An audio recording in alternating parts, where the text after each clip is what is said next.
Whose gold, if anyone, if in Fort Knox? Yeah, this is important because there is an opportunity. If that gold is in Fort Knox, they are going to say, we're raising the price of gold, just like they jacked it up 70% after they stole it from the people back in 1933. They gave them like $20.80 something cents or some cents an ounce. And as soon as they got it all, they increased the price to $35 an ounce. If they increase the price of gold 70%, it's $5,000 an ounce. They're going to say we have all this gold and now we just took care of our debt.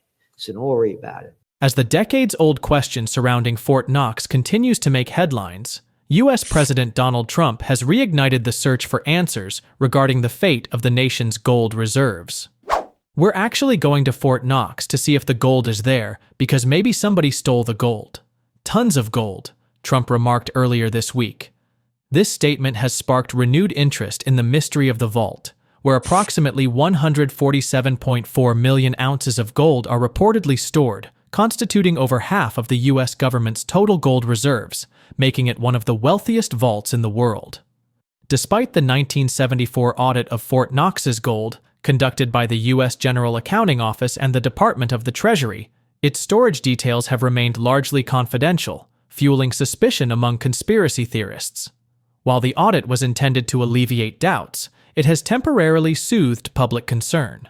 CMI Gold Silver, a well-established gold and silver dealer in the United States, has reported that many theorists believe either the gold is severely depleted or absent, with claims that some of the bars may even be fakes, tungsten bars coated with a thin layer of gold.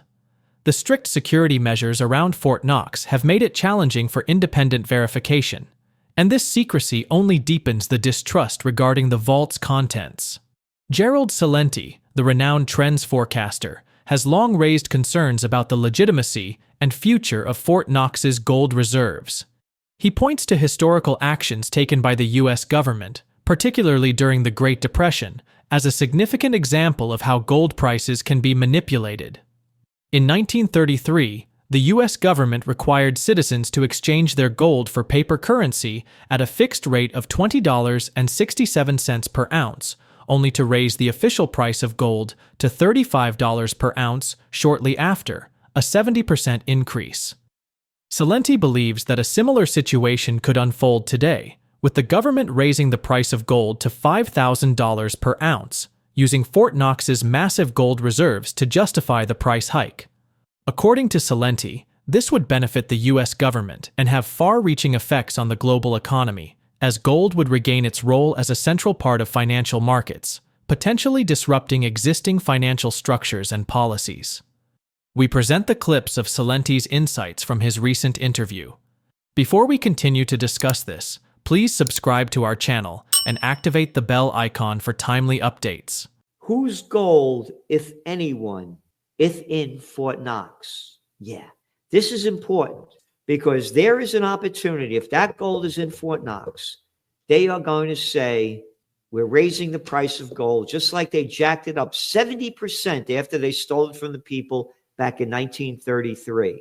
They gave them like $20.80 something cents or some cents an ounce. And as soon as they got it all, they increased the price to $35 an ounce. If they increase the price of gold 70%, it's $5,000 an ounce. They're going to say we have all this gold and now we just took care of our debt. So don't worry about it. Gold didn't have a great day today. It was down some $39. But, this isn't news to us. We kept saying how many times? There's got to be a correction. Nothing goes straight up or straight down.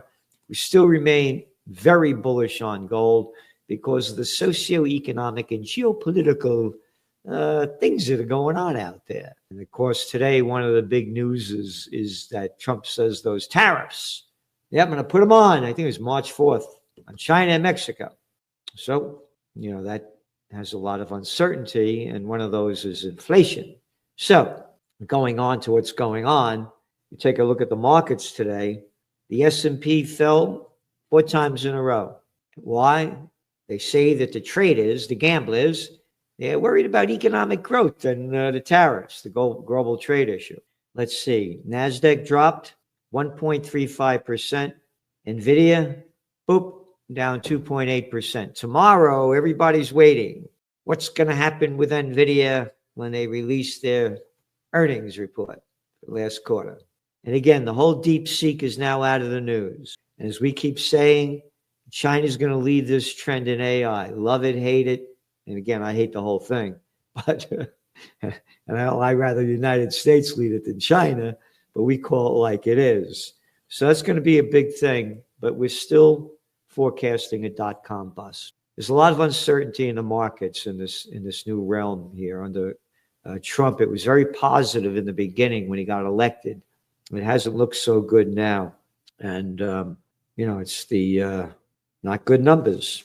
The market took a leg lower after the most recent consumer confidence survey from the Consumer Conference Board came in much weaker than economic estimates. This follows a series of disappointing releases, this is CNBC, last week, including lackluster manufacturing and retail sales numbers. So then you had Bitcoin. Boop. Bitcoin's taken a hit, man. Fell below $90,000. It's at a 3-month low. The flagship crypto is trading almost 20% below its all-time high, reached on President Donald Trump's inauguration day, and on and on. So here we go. Will he pay the guys that gave him almost $300 million in the crypto club to say something and do something that's going to jack the prices back up?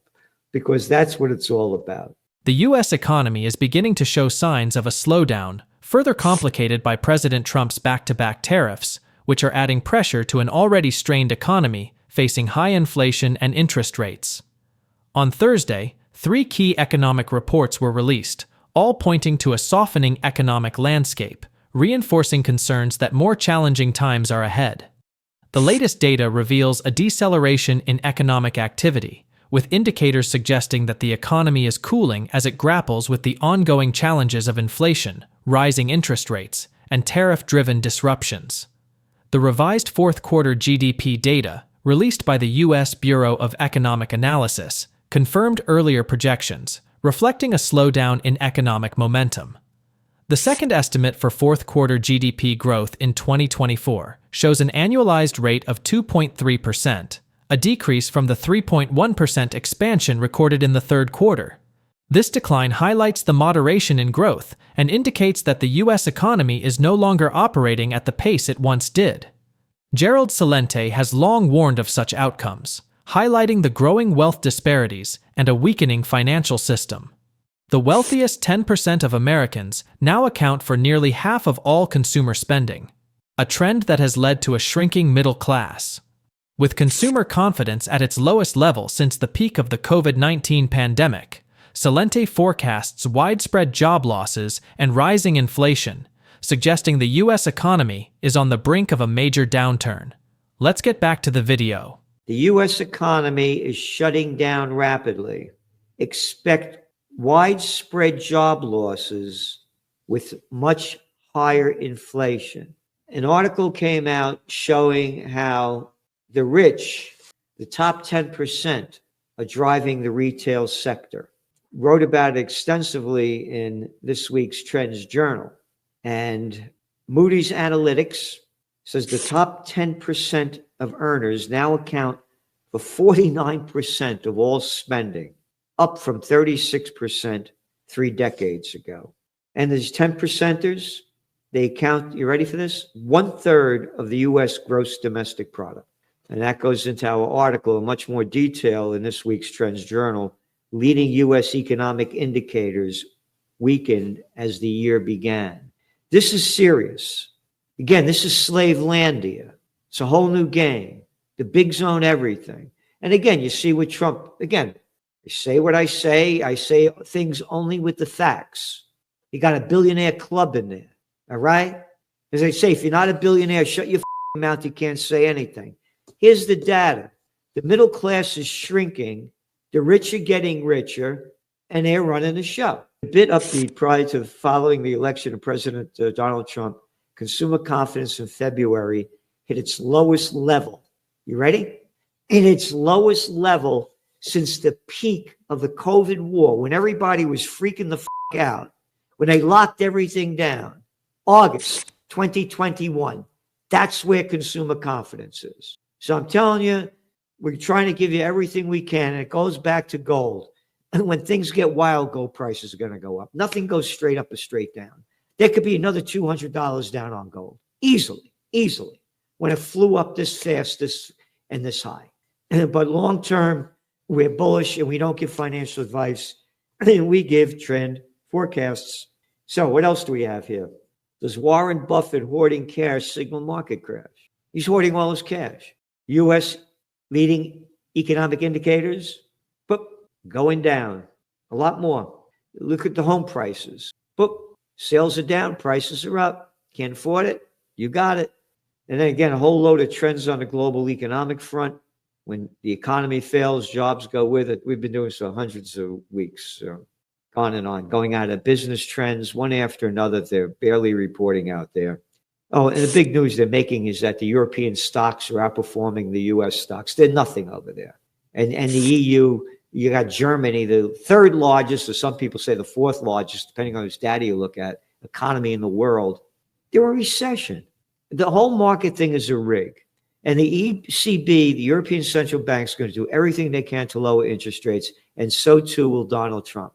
And again, this cat's doing stuff that Biden, they didn't do shit other than bring everything down. Again, I can't stand his position with the Zionist slaughter going on over support for Israel. I support him 100% what he's doing in Ukraine as a man that launched Occupy Peace. Many analysts predict that growing calls for transparency regarding Fort Knox's gold reserves will soon lead to an independent audit or a live-streamed verification to settle ongoing doubts.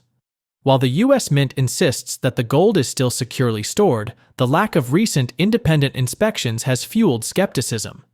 As public pressure mounts to confirm the presence of gold, the government will likely authorize a live-streamed verification, providing real-time evidence and addressing the concerns once and for all.